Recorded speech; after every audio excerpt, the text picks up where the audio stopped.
গত কয়েক মাস ধরেই মাওবাদী দমনে বিশেষ অভিযান চলছে ছত্তিশগড়ে। সোমবার সকালে বিজাপুর জেলায় ইন্দ্রাবতী ন্যাশনাল পার্ক এবং সংলগ্ন অঞ্চলে তল্লাশি চালাচ্ছিল ডিআরজি। সেই সময়ই আইইডি বিস্ফোরণ হয় আর এর জেরে মৃত্যু হয় এক জওয়ানের। মৃতের নাম দীনেশ নাগ। তিনি ছত্তিশগড় পুলিশের ডিস্ট্রিক্ট রিজার্ভ গার্ডের সদস্য ছিলেন। গুরুতর জখম হয় আরো দুজন। সঙ্গে সঙ্গে তাদের স্থানীয় হাসপাতালে নিয়ে যাওয়া হয়। তবে আহত জওয়ানদের অবস্থা আশঙ্কাজনক নয় বলেই খবর। প্রসঙ্গত 2026 সালের মার্চ মাসের মধ্যে মাওবাদী মুক্ত ভারত গড়ার বার্তা দিয়েছেন কেন্দ্রীয় স্বরাষ্ট্রমন্ত্রী অমিত শাহ। এরপর থেকেই ছত্তিশগড়, অন্ধ্রপ্রদেশ, ঝাড়খণ্ডের মতো মাওবাদী অধ্যুষিত রাজ্যগুলিতে ব্যাপকভাবে তল্লাশি অভিযান চলছে। গোয়েন্দাদের মতে বর্তমানে ছত্তিশগড় তেলেঙ্গানা সীমান্তবর্তী কারেগুট্টা পাহাড়ি এলাকা মাওবাদীদের অন্যতম শক্ত ঘাঁটি।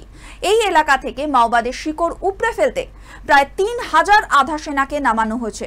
21শে এপ্রিল থেকে ওই অঞ্চলে শুরু হয়েছে অভিযান। পাশাপাশি দেশের বাকি অংশেও লাগাতার অভিযান চালাচ্ছে নিরাপত্তা বাহিনী।